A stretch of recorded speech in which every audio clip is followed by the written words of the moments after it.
Leyenda de las dos discretas estatuas. En otro tiempo, vivía en una amplia habitación de la Alhambra un jovial hombrecillo llamado Lope Sánchez, que trabajaba en los jardines y se pasaba cantando todo el día, alegre y activo como un saltamontes. Era el alma y vida de la ciudadela. Cuando concluía su tarea, se sentaba en uno de los bancos de piedra de la explanada y cantaba, acompañado de su guitarra, largos romances del Cid, Bernardo del Carpio, Hernando del Pulgar y otros héroes españoles, para divertir a los inválidos de la fortaleza, o bien entonaba otros aires más alegres para que las jóvenes bailasen, boleros y fandangos. Como la mayor parte de los hombres pequeños de estatura, Lope Sánchez tenía por esposa una mujer alta y robusta, que casi se lo hubiera podido guardar en el bolsillo. Pero no alcanzó nuestro hombre la misma suerte que el común de los hombres, pues en lugar de tener 10 chiquillos, no tenía más que una niña, bajita, de ojos negros, que contaba a la sazón 12 años de edad, tan alegre como él, llamada Sanchica, la cual hacía las delicias de su corazón. Jugaba junto al padre, mientras éste se afanaba en los jardines, bailaba al compás de su guitarra, cuando él se sentaba a la sombra, y corría como una cervatilla por los bosques, alamedas y ruinosos salones de la Alhambra. Era la víspera de San Juan, y la gente de humor de la Alhambra, aficionada a celebrar los días festivos, hombres, mujeres y niños, subieron por la noche al Cerro del Sol, que se elevaba por encima del Generalife, para pasar la velada en su alta meseta. Hacía una clara noche de luna. Todas las montañas aparecían bañadas con su grisácea y plateada luz. La ciudad, con sus cúpulas y campanarios, se mostraba envuelta en la sombra, y la vega aparecía como una tierra de hadas, llena de arroyuelos encantados que brillaban como cintas de plata entre las oscuras arboledas. En la parte más empinada del cerro, prendieron una hoguera, según una antigua costumbre del país conservada desde el tiempo de los moros. Los habitantes de los campos vecinos celebraban de igual manera la velada, con hogueras encendidas en diversos lugares de la vega y en las laderas de las montañas que refulgían pálidamente a la luz de la luna. Transcurrió alegremente la noche, bailando al son de la guitarra de Lope Sánchez, nunca más contento que en estos días de fiesta y regocijo. Mientras todos danzaban, la pequeña Sanchica, con algunas compañeras de juego, se divertía entre las ruinas del viejo fuerte morisco que corona la montaña, cuando he aquí que, hallándose cogiendo piedrecillas en el foso, encontró una pequeña mano curiosamente tallada en azabache, con los dedos cerrados y el pulgar fuertemente pegado a ellas. Llena de gozo por su buena suerte, corrió a enseñarle el hallazgo a su madre, e inmediatamente se convirtió éste en tema de prudentes comentarios, siendo mirado por algunos con supersticiosa desconfianza. «Tíralo», decía uno, «es moro, y seguramente encierra algún peligro o brujería», decía otro. «De ningún modo», añadió un tercero, «puedes venderlo, aunque sea por poco, a los joyeros del Zacatín». En medio de esta discusión, acercóse un viejo y atezado soldado, que había servido en África, de rostro tan tostado como el de un moro, el cual examinó la mano con ademanes de comprensión. «He visto objetos como este entre los musulmanes de Berbería. Es un gran amuleto para librarse del mal de ojo y de toda clase de conjuros y hechicerías. Te felicito, amigo Lope. Esto presagia buena suerte para tu niña». Al oírlo, la mujer de Lope Sánchez ató la manecilla de azabache a una cinta y la colgó al cuello de su hija. La vista de este talismán trajo a la memoria de los allí reunidos todas las predilectas supersticiones y creencias referentes a los árabes. Olvidóse el baile y, sentados en grupos en el suelo, empezaron a relatar antiguas y legendarias tradiciones heredadas de sus antepasados. Algunas de estas historias se relacionaban con los prodigios y maravillas del mismo cerro en el que se hallaban, famoso en verdad como zona fantástica. Una vieja comadre hizo una detallada descripción del palacio subterráneo que se encuentra en las entrañas de aquel cerro, en donde es su opinión que yacen embrujados Boabdil y toda su corte musulmana. Entre aquellas ruinas, dijo señalando unos muros desmoronados y unos montones de tierra algo distantes de la montaña, hay un pozo profundo y tenebroso que se adentra y llega al mismo corazón del monte. No me asomaría yo a él ni por todo el dinero que hay en Granada. Una vez, hace tiempo de esto, un pobre hombre de la Alhambra, que guardaba sus cabras en este cerro, bajó al pozo en busca de un cabritillo que se le había caído a él. Salió de allí pálido y como loco, y tales cosas aseguró que había contemplado que todos creyeron había perdido el juicio. Pasóse 1 o 2 días delirando con los fantasmas moros que le habían perseguido en la caverna, y costó mucho trabajo persuadirle para que llevase de nuevo sus cabras a la colina. Así lo hizo al fin, pero, pobre infeliz, no volvió a bajar jamás. Los vecinos hallaron sus cabras pastando entre las ruinas moriscas y su sombrero y su manta junto a la boca del pozo, pero nunca se supo qué fue de él. La pequeña Sanchica escuchó aquella historia con gran atención. Era curiosa por naturaleza, e inmediatamente se apoderó de ella un vivo deseo de asomarse al peligroso pozo. Separóse de sus compañeras y se dirigió a las apartadas ruinas. Luego de andar a tientas algún rato entre ellas, llegó a una pequeña cavidad, cerca de la cima de la montaña, desde la que se bajaba en pronunciado declive hasta el valle del Darro. En el centro de este hueco se abría la boca de un pozo al que se asomó la muchacha, aventurándose hasta el borde. El fondo estaba oscuro como boca de lobo, lo cual daba una idea de su gran profundidad. La sangre quedó helada en sus venas y retrocedió empavorecida. Volvió a mirar de nuevo y volvió a retirarse. Asomóse por tercera vez, porque el mismo horror le hacía sentir cierto deleite. Por último, cogió una gran piedra y la arrojó al fondo. Por algún tiempo cayó el guijarro sin ruido. Luego se sintió su violento choque con algún rocoso saliente. Rebotó entonces de un lado para otro, rodando y produciendo un ruido semejante al del trueno, hasta que por último sonó en el agua, lejos, allá abajo, y todo quedó de nuevo en silencio. Este silencio, sin embargo, no fue de mucha duración. Parecía como si algo hubiera despertado dentro de aquel espantoso abismo. Alzóse poco a poco del fondo del pozo un zumbido semejante al que producen las abejas en una colmena, zumbido que fue creciendo, creciendo, hasta convertirse en un confuso clamoreo de voces como de multitud lejana, junto con un débil choque de armas, estruendo de címbalos y clamor de trompetas, como si algún ejército se aprestase a entrar en combate en las mismas entrañas del cerro. Retiróse la muchacha con mudo terror y corrió al sitio en que había dejado a sus padres y compañeros, pero todos se habían ido, y la hoguera estaba agonizante, despidiendo su última humareda a los pálidos rayos de la luna. Las lejanas fogatas que habían ardido en las montañas y en la vega se habían extinguido también, y todo parecía haber quedado en reposo. Sanchica llamó a gritos a sus padres y a algunos de sus conocidos por su nombre, pero no obtuvo respuesta. Bajó corriendo la falda del monte y los jardines del Generalife hasta que llegó a la alameda que conduce a la Alhambra, donde se sentó para tomar alientos en el banco de un frondoso retiro. La campana de la atalaya de la Alhambra anunció la medianoche. Reinaba una profunda quietud, como si durmiese la naturaleza entera, y solo se escuchaba el dulce y casi imperceptible murmullo de un oculto arroyuelo que discurría bajo los arbustos.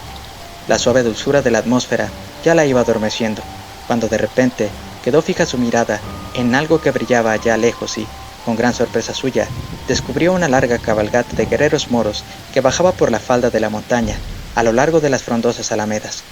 Venían unos armados de lanzas y escudos, y otros con cimitarras, hachas de combate y bruñidas corazas que brillaban a los rayos de la luna. Montaban en corceles que piafaban orgullosos, tascando el freno, pero sus cascos no hacían ruido, como si estuviesen calzados con fieltro. Los jinetes iban todos pálidos como la muerte. Entre ellos cabalgaba una hermosa dama, ceñida su frente con una corona, y llevando sus largas trenzas de oro entretejidas con perlas. Las gualdrapas de su palafrén de terciopelo carmesí, bordado en oro, llegaban hasta la tierra, pero ella marchaba sumida en tristeza, con sus ojos fijos en el suelo. Seguía detrás un séquito de cortesanos, lujosamente ataviados con trajes y turbantes de variados colores y, en medio de ellos, sobre un caballo alazán, iba el rey Boabdil el Chico, con un regio manto cubierto de joyas y una resplandeciente corona de diamantes. Sanchica lo reconoció por su barba rubia y por el gran parecido que tenía con su retrato, que ella había visto con frecuencia en la galería de pinturas del Generalife. Contemplaba llena de asombro y admiración aquella regia comitiva, conforme iba pasando deslumbrante por entre los árboles, mas aunque sabía que estos monarcas cortesanos y guerreros, tan pálidos y silenciosos, estaban fuera del curso normal de la naturaleza y no eran sino cosa de magia, los miraba con atrevido corazón. Tal era el valor que le había infundido el místico talismán de la manecilla que llevaba pendiente del cuello. Cuando hubo pasado la cabalgata, se levantó y la siguió. El fantasmal cortejo avanzó hacia la gran puerta de la justicia, que estaba abierta de par en par. Los viejos centinelas inválidos dormían en los bancos de piedra de la barbacana, sumidos en un profundo y, al parecer, mágico sueño, y la fantástica comitiva cruzó por su lado sin ruido, con las banderas desplegadas y en actitud de triunfo. Sanchica hubiera deseado ir tras ella, pero observó con gran sorpresa una abertura en la tierra, dentro de la barbacana, que conducía hasta los cimientos de la torre. Se internó un poco y se atrevió a descender por unos escalones toscamente abiertos en la roca, y a través de un pasadizo abovedado, iluminado a trechos por lámparas de plata que, al propio tiempo que iluminaban, despedían un grato perfume. Aventuróse más, y llegó al fin a un gran salón abierto en el corazón de la montaña, magníficamente amueblado, al estilo morisco, e iluminado también con lámparas de plata y cristal. Allí, recostado en una otomana, aparecía amodorrado y dando cabezadas un viejo de larga barba blanca, vestido a la usanza mora, con un báculo en la mano que parecía escapársele de los dedos, mientras a corta distancia de él se sentaba una bellísima dama, vestida a la antigua española, con la frente ceñida por una diadema cuajada de brillantes y su cabellera salpicada de perlas, que pulsaba dulcemente una lira de plata. Sanchica recordó entonces una historia que ella había oído contar a los viejos de la Alhambra acerca de una princesa cristiana, cautiva en el interior de la montaña por las artes de un viejo astrólogo árabe, a quien ella a su vez mantenía aletargado en un mágico sueño, gracias al poder de la música. Aquella dama quedó sorprendida al ver a un ser mortal en el encantado salón. ¿Es víspera de San Juan?, preguntó. Sí, respondió Sanchica. Entonces, por esta noche queda en suspenso el mágico encanto. Acércate, niña, y nada temas. Soy cristiana como tú, aunque presa aquí por arte de hechicería. Toca mis cadenas con ese talismán que pende de tu cuello, y quedaré libre durante esta noche. Esto diciendo, entreabrió sus vestidos y mostró una ancha faja dorada que rodeaba su cintura, y una cadena de oro que la tenía aprisionada al suelo. La niña no vaciló en aplicar la manecilla de azabache a la faja, e inmediatamente cayó la cadena a tierra. Al ruido, despertó el anciano y comenzó a restregarse los ojos, pero la dama pasó sus dedos por las cuerdas de la lira y nuevamente volvió a su sopor, y a dar cabezadas y a vacilar el báculo en su mano. Ahora, dijo la cautiva, toca su báculo con tu talismánica manecita de azabache. Así lo hizo la muchacha, y se deslizó cayendo de la mano del astrólogo, quedando éste en la otomana, sumido en un profundo sueño. La dama apoyó delicadamente la lira de plata sobre el diván, aproximándola a la cabeza del aletargado anciano, y luego pulsó otra vez sus cuerdas hasta que vibraron en sus oídos. «Oh, poderoso espíritu de la armonía», dijo, «ten encadenados sus sentidos de este modo hasta que el día venga de nuevo. Ahora sígueme, hija mía», continuó, «y verás cómo era la Alhambra en la época de su esplendor, pues eres dueña de un talismán que descubre todas sus maravillas». Sanchica, calladamente, siguió a la dama. Pasaron por la boca de la caverna a la barbacana de la Puerta de la Justicia y llegaron a la plaza de los aljibes o explanada interior de la fortaleza. Estaba esta poblada de soldados moros de a pie y a caballo, formados en escuadrones y con las banderas desplegadas. En el pórtico de entrada había también guardias reales y filas de negros africanos con las cimitarras desnudas. Reinaba un silencio sepulcral. La intrépida niña pasó sin miedo alguno detrás de su guía. Su asombro creció de pronto al entrar en el real palacio donde se criara, pues la luna llena iluminaba intensamente todos los salones, patios y jardines, con la misma claridad que si fuese de día, pero ofreciendo un aspecto muy diferente del que ella estaba acostumbrada a presenciar. Las paredes de las estancias no aparecían manchadas ni agrietadas por los estragos del tiempo. En vez de telarañas, las decoraban ahora ricas sedas de damasco, y los dorados y arabescos ofrecían su frescura y brillantez primitivas. Los salones, en vez de estar vacíos y desamueblados, hallábanse adornados con divanes y otomanas de la más peregrina tapicería, cuajados de perlas y recamados de piedras preciosas, y todas las fuentes de patios y jardines entonaban su bellísimo scherzo de perlas. Las cocinas vivían en plena actividad. Los cocineros se afanaban en preparar extraños manjares y asaban y cocían espectros de pollos y perdices, mientras los criados iban y venían con fuentes de plata llenas de exquisitas viandas destinadas al espléndido banquete. El patio de los leones aparecía repleto de guardias, cortesanos y alfaquíes, como en los antiguos días de los moros, y en uno de los extremos de la sala de la justicia se veía a Boabdil sentado en su trono, rodeado de su corte y empuñando un imaginario cetro. A pesar de toda aquella muchedumbre y del supuesto bullicio que debiera ocasionar, no resonaba una voz ni el rumor de unos pasos. Nada rompía la quietud de la medianoche, salvo la caída del agua en las fuentes. Sanchica, muda de estupor, siguió a la bella dama por todo el palacio, hasta llegar a una puerta que conducía a los pasadizos abovedados existentes bajo la gran torre de Comares. A cada lado de la puerta destacaba la escultura de una ninfa labrada en alabastro. Sus cabezas se volvían hacia un mismo sitio, al interior de la bóveda. Se detuvo la encantada dama, e hizo señas a la niña para que se acercase. Aquí, le dijo, hay un gran secreto, que voy a revelarte en premio de tu fe y tu valor. Estas discretas estatuas vigilan un tesoro escondido en tiempos pasados por un rey musulmán. Di a tu padre que busque el lugar en que las ninfas tienen fijos los ojos y descubrirá algo que lo convertirá en el hombre más rico de Granada. Pero has de saber que solo tus manos inocentes, dotada como estás de ese talismán, podrán sacar el tesoro. Aconseja, asimismo, a tu padre que use de él con discreción, y dedique una parte del mismo a decir misas diariamente, para que me vea libre de este impío encantamiento. Cuando la dama pronunció estas palabras, llevó a la niña al pequeño jardín de Lindarraja, contiguo a la bóveda de las estatuas. La luna temblaba en las aguas de la solitaria fuente que hay en el centro del jardín, y derramaba una suave luz sobre los naranjos y limoneros. La hermosa dama cortó una rama de mirto y ciñó con ella la cabeza de Sanchica. Esto te recordará, le dijo, lo que te he revelado, y será un testigo de su veracidad. Ha llegado mi hora, y he de volver al encantado salón. No me sigas, no vaya a ocurrirte alguna desgracia. Adiós, no olvides lo que te he dicho, y haz que digan misas por mi libertad. Y diciendo esto, se internó en el oscuro pasadizo, bajo la torre de Comares, y nunca más fue vista. Oyóse entonces el lejano canto de un gallo, que llegaba de las casillas que hay al pie de la Alhambra, en el Valle del Darro, y una pálida claridad empezó a surgir por las montañas de Oriente. Se levantó una tenue brisa, se escuchó un ruido por patios y corredores, como de hojas secas arrastradas por el viento, y una tras otra fueron cerrándose las puertas con gran estrépito.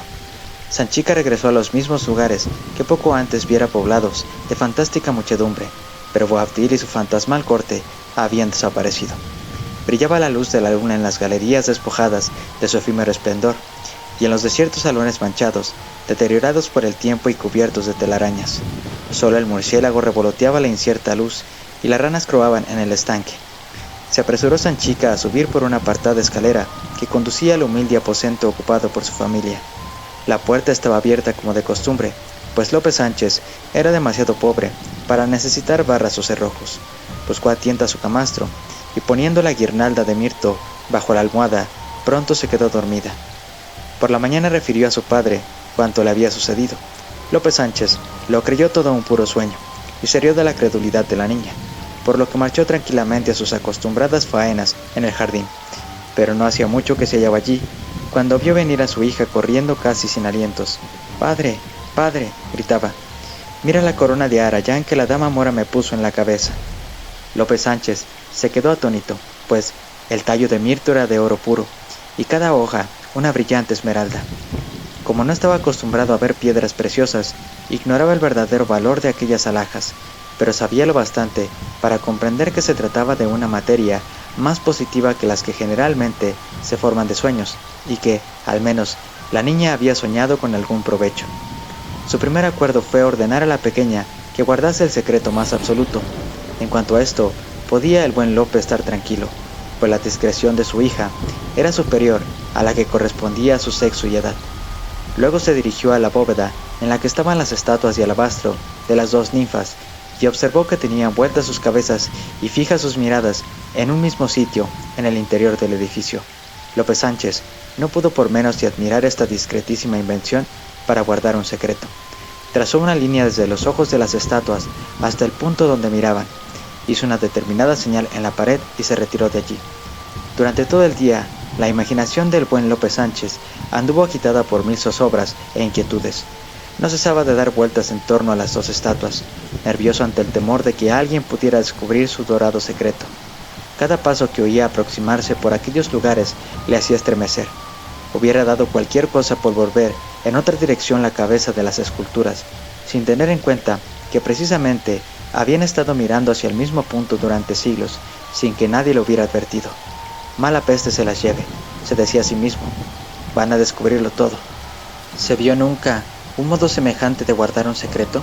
Y luego, cuando sentía que alguien se acercaba, huía a hurtadillas, como si su presencia por aquellos lugares pudiese despertar sospechas. Volvía después cautelosamente y miraba de lejos para cerciorarse de que todo continuaba seguro, pero la vista de las estatuas le hacía estallar de indignación.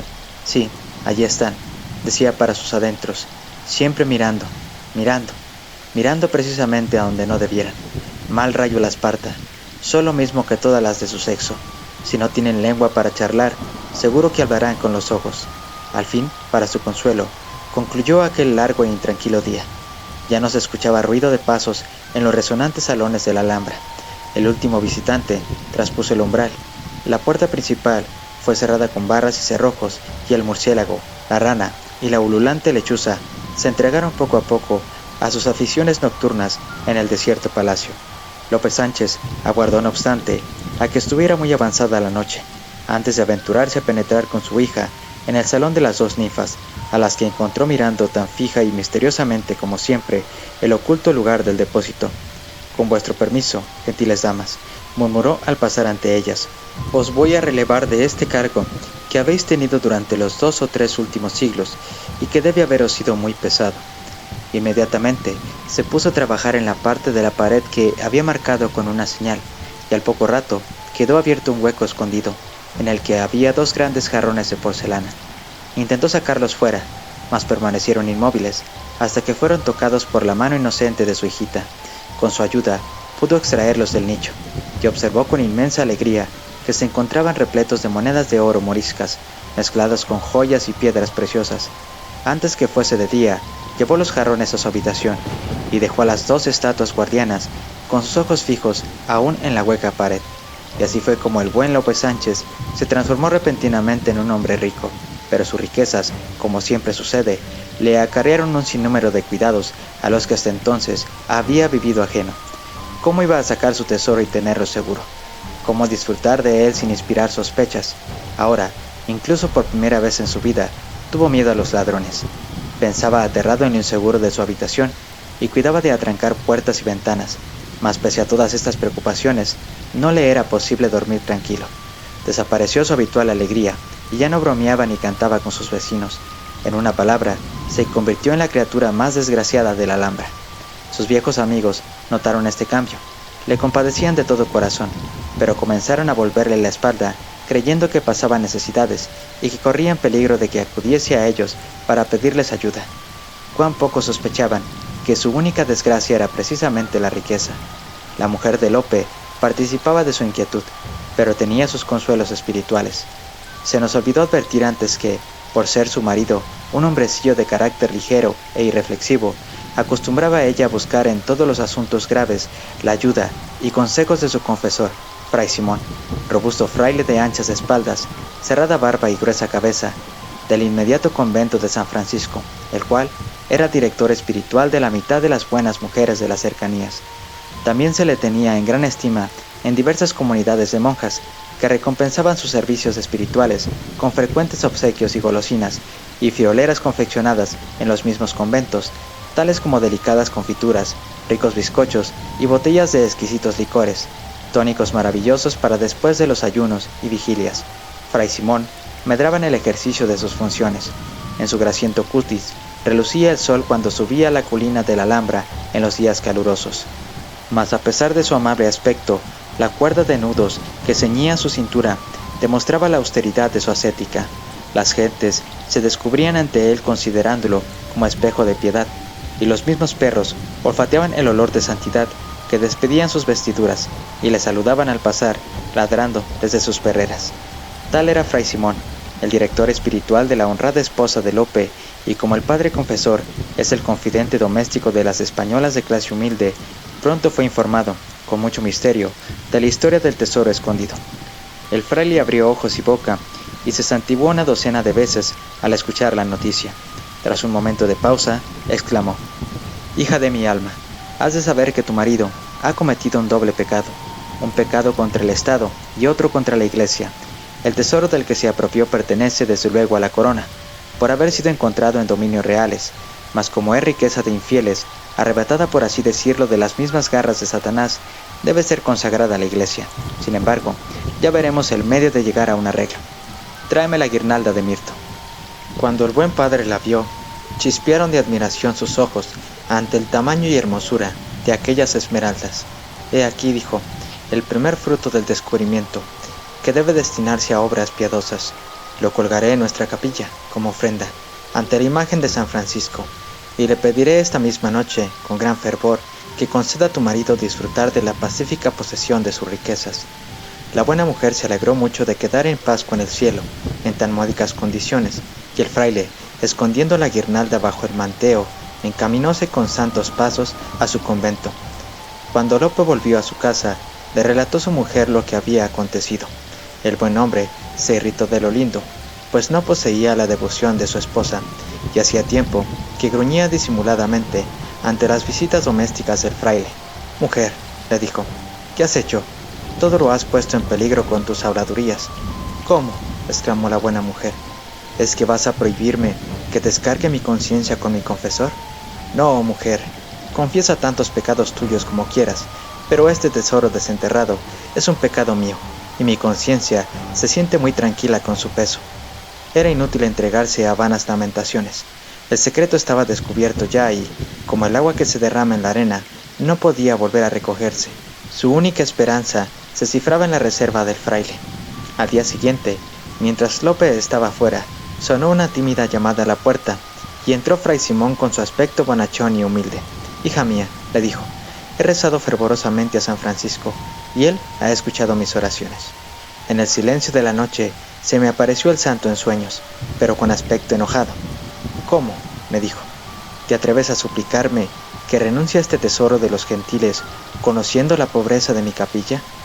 Anda a casa de Lope Sánchez, pide en mi nombre una parte de ese oro morisco, para que hagan 2 candelabros para el altar mayor, y después que disfrute en paz el resto». Cuando la buena mujer oyó lo de la visión, se persignó con temor, y, yendo al lugar secreto, donde su marido escondiera el tesoro, llenó una gran bolsa de cuero, con monedas de oro árabes, y se la entregó al fraile. El piadoso franciscano derramó en cambio sobre ella abundantes bendiciones, suficientes de ser pagadas por el cielo, para enriquecer a toda su raza hasta la última generación. Luego, guardando la bolsa en la manga de su hábito, cruzó las manos sobre el pecho y se retiró con aire de modesta gratitud. Cuando Lope se informó de este segundo donativo a la iglesia, faltó poco para que perdiese el juicio. «¡Qué desafortunado soy!», gritaba. «¿Qué va a ser de mí? Me roban poco a poco, me arruinarán y me obligarán a pedir limosna». Muy difícil le resultó a su esposa apaciguarlo, recordándole las inmensas riquezas que todavía le quedaban, y cuán moderado había sido San Francisco en contentarse con tan poca cosa. Desgraciadamente, Fray Simón tenía un gran número de deudos pobres que mantener, aparte de media docena de rollizos chiquillos, huérfanos y desamparados, que él había tomado bajo su protección. Repitió, por tanto, sus visitas un día y otro, con peticiones en nombre de Santo Domingo, San Andrés y Santiago, hasta que el pobre Lope llegó a desesperarse y comprendió que, de no ponerse lejos del alcance de este bendito fraile, tendría que hacer donativos a todos los santos del calendario. Determinó, pues, empaquetar la parte del tesoro que le restaba, escapar secretamente por la noche y huir a otro punto del reino. Madurado su proyecto, compró con este fin un vigoroso mulo y lo ocultó en una oscura bóveda, bajo la torre de 7 suelos, el mismo lugar donde, según se decía, salía a medianoche el velludo o caballo fantasma que recorría las calles de Granada, perseguido por una jauría de perros del infierno. Lope Sánchez tenía poca fe en aquella historia, pero se aprovechó del espanto que causaba, calculando con razón que nadie se atrevería a curiosear por la caballeriza subterránea del corcel espectral. Durante el día, hizo salir a su familia ordenándoles que le esperasen en un lejano pueblo de la Vega. Bien entrada la noche, trasladó su tesoro a la bóveda subterránea de la torre, lo cargó sobre el mulo, sacó a este fuera y bajó cautelosamente por la oscura alameda. El honrado Lope había tomado sus medidas con el mayor sigilo, sin darlas a conocer a nadie más que a la fiel esposa de su alma, pero, debido sin duda a cierta milagrosa revelación, llegaron a conocimiento de Fray Simón. El celoso padre vio que estaban a punto de escapársele para siempre de las manos estos tesoros infieles, y resolvió lanzar otro asalto en beneficio de la iglesia y de San Francisco, y así, cuando las campanas dieron el toque de ánimas y toda la Alhambra yacía en silencio, salió de su convento y, bajándose a la puerta de la Justicia, se escondió entre los macizos de rosales y laureles que bordeaban la gran avenida. Allí se detuvo, contando los cuartos de hora que iban sonando en la campana de la atalaya. y oyendo los siniestros chillidos de la lechuza y el lejano ladrido de los perros en las cuevas de los gitanos. Al fin, percibió un ruido de herraduras y, a través de la oscuridad que proyectaban los árboles, distinguió confusamente un caballo que bajaba por la alameda. El orondo fraile se regocijaba pensando en la mala partida que iba a jugarle al buen Lope. Recogiéndose las faldas de sus hábitos y agachado como un gato que acecha al ratón, esperó hasta que su presa estuvo precisamente enfrente de él. Salió entonces de su oscuro escondrijo y, poniendo una mano en el lomo y otra en la grupa, dio un salto que no hubiese desacreditado al más experto maestro de equitación, y cayó bien sujeto a horcajadas sobre el animal. «Ajá», dijo el robusto franciscano, «ahora veremos quién entiende mejor el juego». Pero apenas había pronunciado estas palabras, cuando el mulo comenzó a dar coces, a encabritarse y a saltar, y luego partió a todo galope colina abajo. En vano trataba Fray Simón de detenerlo, pues saltaba de piedra en piedra y de breña en breña. Sus hábitos se hicieron jirones que ondeaban al viento, y su rapada cabeza recibió más de un fuerte golpe contra las ramas de los árboles y no pocos arañazos en las zarzas. Para aumentar su angustia y terror, vio una jauría de 7 perros que corrían ladrando tras él, y entonces advirtió, aunque demasiado tarde, que iba en realidad montado en el terrible velludo. Bajaron a gran avenida, cruzaron Plaza Nueva, el Zacatín y Vivarrambla. Nunca cazador ni galgo hicieron carrera más endiablada ni alboroto más infernal. Inútilmente invocaba el buen fraile a todos los santos del calendario y a la Santísima Virgen. Cada nombre sagrado que pronunciaba era como si picase las espuelas, haciendo botar al velludo hasta la altura de las casas.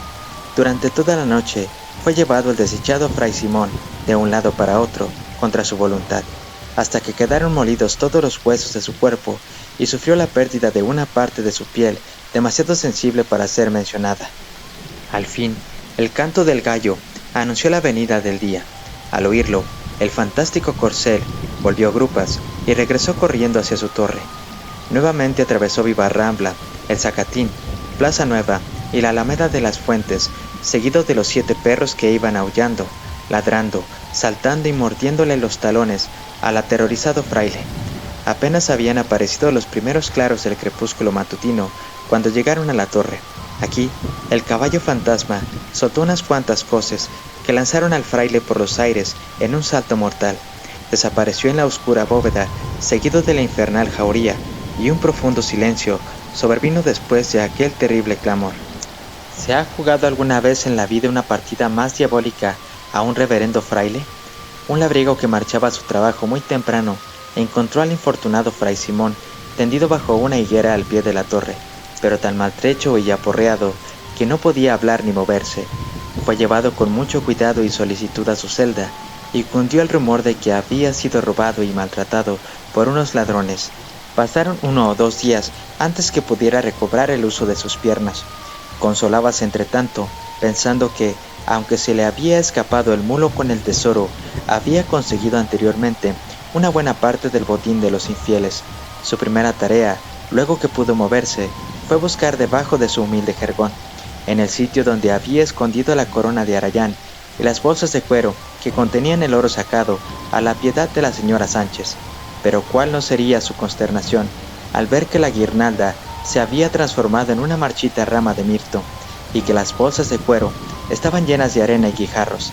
A pesar de su disgusto, tuvo Fray Simón la discreción de contener su lengua, pues divulgar aquel secreto podría acarrearle la burla de la gente y atraerle el castigo de su superior. Solo muchos años después reveló a su confesor, en el lecho de muerte, su nocturno paseo sobre el velludo. Nada se supo de Lope Sánchez en mucho tiempo, una vez desaparecido de la Alhambra. Se le recordaba siempre como un alegre camarada, aunque se temía, dadas la tristeza y depresión observadas en su conducta luego de su misteriosa partida, que la angustia y la miseria le hubiesen impulsado a tomar alguna trágica resolución. Varios años después, uno de sus antiguos compañeros, un soldado inválido que se encontraba en Málaga, fue atropellado por un coche de 6 caballos que casi le pasó por encima. Detúvose el carruaje y bajó de él, para ayudar al pobre inválido, un anciano caballero, elegantemente vestido, con peluquín y espada. ¿Cuál no sería el asombro del veterano al reconocer en aquel gran personaje a su viejo amigo Lope Sánchez, que se dirigía en aquel momento a celebrar la boda de su hija Sanchica con uno de los grandes del reino? En el carruaje iba la comitiva nupcial. Allí figuraba la señora de Sánchez, tan gruesa como un tonel, y adornada con plumas, alhajas, sartas de perlas, collares de diamantes y anillos en todos los dedos. En una palabra, con un lujo tal que no se vio otro parecido desde los tiempos de la reina de Saba. La pequeña Sanchica estaba ya hecha una mujer, y en cuanto a gracia y hermosura, podría pasar por una duquesa y aún también por una princesa. El novio, sentado junto a ella, era un hombrecillo marchito y delgado como un hilo, pero esto solo probaba que era de la más rancia sangre azul, un auténtico grande de España, con apenas 3 codos de estatura. La boda había sido arreglada por la madre. Las riquezas no habían corrompido el corazón del honrado Lope. Se llevó con él durante algunos días a su viejo camarada. Lo trató como a un rey. Lo invitó a teatros y corridas de toros, y en la despedida le regaló, con muestras de cariño, una gran bolsa de dinero para él y otra para que la distribuyera entre sus amigos compañeros de la Alhambra. Lope decía siempre que si le había muerto un hermano muy rico en América, dejándole heredero de una mina de cobre, pero los sagaces murmuradores de la Alhambra insisten en afirmar que toda su riqueza proviene de haber descubierto el secreto guardado por las ninfas de mármol.